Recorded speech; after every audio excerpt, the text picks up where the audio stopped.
यार बहुत से बच्चे बोल रहे हैं यूनिट 3 एंड 4 स्पेशली यूनिट 3 का बता दो। तो एक चीज़ तो याद रखो कि पहला क्वेश्चन जो होगा कंपलसरी होगा, है ना। दूसरा तीसरा यूनिट 1 का होगा। चौथा पांचवा यूनिट 2 का होगा।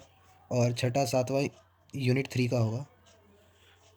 आठवां नौवां यूनिट 4 का होगा, ठीक है। अब हमें सीखना है यूनिट 3 और 4 में, क्योंकि 1 और 2 में तो हमने मिड सेम में भी कर लिया था। तो इसके इंपॉर्टेंट क्वेश्चन में वहाँ मिलेंगे ना, कि मैंने 2018 और 19 का पेपर तुम्हें दिखा देता हूँ। यही क्वेश्चन करते हैं हम, 6 से लेकर 9 तक के क्वेश्चन पे फोकस करते हैं। माना कि क्वेश्चन नंबर 1 पे भी थोड़ा बहुत आएगा, मगर बड़े क्वेश्चन जो बनेंगे वो 6 से लेकर 9 तक बनेंगे। तो मैं तुम्हें 2018 19 का क्वेश्चन पेपर बता देता हूँ, साथ में सिलेबस दिखा देता हूँ। और बताओ सिलेबस में जो इंपॉर्टेंट दिख रहा है, ठीक है। तो इस हिसाब से चल सकते हैं हम। तो अभी तो हम ऐसे नहीं कर सकते टॉपिक वाइज कवर करें, फिर वो तो सभी कुछ हो जाएगा, है ना। तो ये क्वेश्चन पहले देख लेते हैं 6 से लेकर 9 तक दोनों पेपर की, फिर एनालाइज करते हैं कि क्या इंपॉर्टेंट है क्या नहीं।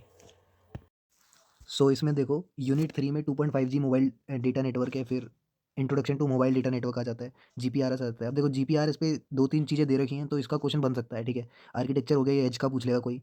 सी डी एम ए 2000, है ना। QoS 3G ऐसे पूछ सकते हैं। क्वालिटी ऑफ सर्विस 3G की बताओ। इंट्रोडक्शन टू 4G पूछ सकता है ना। और फोर्थ में वायरलेस लोकल लूप हो गया।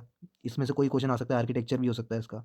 IEEE 802.15 और ऊपर 802.11, है ना। 3 और 4 में से इन चीज़ को ही पकड़ सकते हैं, ब्लूटूथ पकड़ लेंगे, है ना। क्या करेंगे कैसे करेंगे, क्वेश्चन देख लेते हैं एक बार कि किस तरह के बनेंगे और समझते हैं चीज़ों को, ठीक है। चलो, फिलहाल के लिए मैंने क्या करा, यूनिट 3 और यूनिट 4 की इंपॉर्टेंट क्वेश्चन यहाँ लिख दिए हैं, और इसको एडिट करता रहूँगा। मान लो कि और कोई इंपॉर्टेंट क्वेश्चन दिखता है, अगर 2018-19 का एनालाइज करा, ठीक है, तो क्वेश्चन यहाँ लिख दिए हैं। मैं आंसर लाने की भी कोशिश करूँगा जल्द से जल्द। मगर तुम खुद से पढ़ना चाहते हो, बस इंपॉर्टेंट क्वेश्चन की तलाश में थे, तो ये देख लेना, क्योंकि बहुत बच्चे बोल रहे हैं और मैं टाइम पे नहीं दे पाऊंगा, इसलिए ऐसा कर रहा हूँ, ठीक है। तुम अपना प्रिपरेशन करते रहो, इस वजह से ऐसा हो रहा है। तो यूनिट 3 के इंपॉर्टेंट क्वेश्चन में 2.5G मोबाइल डेटा नेटवर्क या इसके कंपोनेंट्स पूछ लेगा, बड़े क्वेश्चन की बात हो रही है, ठीक है। और GPRS इसका आर्किटेक्चर बोला था मैं।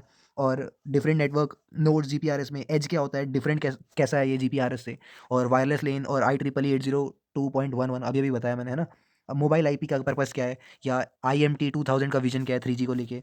फिर WCDMA और CDMA 2000 और 3G mobile service QoS quality of service आ जाता है। और 4G के क्या की फीचर है। ये हो गया यूनिट 3 का इंपॉर्टेंट क्वेश्चन।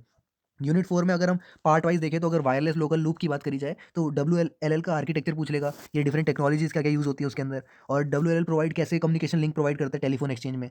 और अगर WPAN की बात करें, personal area network, wireless personal area network, तो उसमें ब्लूटूथ के बारे में पूछ सकते हैं, कैसे काम करता है, ठीक है। मेरे को लग रहा है ब्लूटूथ वाला भी आ सकता है ना। और IEEE 802.15, है ना, ये भी आ सकता है, आर्किटेक्चर पूछ लेगा। वाई मैक्स का बात करें, तो वाई मैक्स क्या होता है, कैसे डिफर करता है वायरलेस कम्युनिकेशन टेक्नोलॉजीज़ में, मतलब बाकी अदर वायरलेस कम्युनिकेशन टेक्नोलॉजी से कैसे डिफर करता है, एडवांटेज क्या है वाई मैक्स की, क्यों यूज़ होता है। मोबाइल एडहॉक नेटवर्क का पूछा जा सकता है कि क्या है, कैसे काम होता है, कैरेक्टरिस्टिक क्या है, एप्लीकेशन क्या है ना। ग्लोबल मोबाइल सैटेलाइट सिस्टम, इसमें पूछ लेगा तुमसे मेन कंपोनेंट्स क्या है इसके। इरीडियम और ग्लोबल स्टार में क्या अंतर है, क्या फीचर्स हैं, क्या केस स्टडीज़ हैं उनकी, ठीक है। और केस स्टडी में पूछ लेगा कि what are the main application benefit क्या क्या है। फिर how have iridium and global star system impact, कैसे सैटेलाइट कम्युनिकेशन में इम्पैक्ट करा उन्होंने। तो अल्टीमेटली ये जो निकल के आता है, ये पूरा का पूरा यूनिट 3 और यूनिट 4 का, ये सिलेबस से ही निकल के आता है, ठीक है। तो तुम्हारा सिलेबस एक तरह से कवर हो जाएगा इन पर्टिकुलर क्वेश्चन को करने में। तो तुम लगे रहो, फिर करते रहो। और मैं अपनी तरफ से कोई इंपॉर्टेंट टॉपिक समझा सकूंगा तो जरूर ट्राई करूंगा, क्योंकि टाइम कम मिल रहा है और तुम्हें तैयारी करनी है ना। तो चलो फिर अभी के लिए इतना ही, तुम लगे रहो। इंपॉर्टेंट क्वेश्चन मैंने बता दिए हैं जो जानना चाह रहे थे। और आंसर्स भी, एक्सप्लेनेशन वगैरह चाहिए तो मैं ढूंढ ढूंढ के, क्योंकि लिख लिख के बता रहा हूँ तुम्हें, और जिससे कि ईजी ईजी चीज़ें निकाल के बता रहा हूँ, वरना नेट पे तुम कॉपी पेस्ट करके ढूंढ ही सकते हो, ठीक है। तो चलो अभी के लिए इतना ही, और गेट सेट स्टडी में नए हो सब्सक्राइब कर देना, और साथ बना रहेगा, पूरा पेपर में तुम्हारी मदद होगी।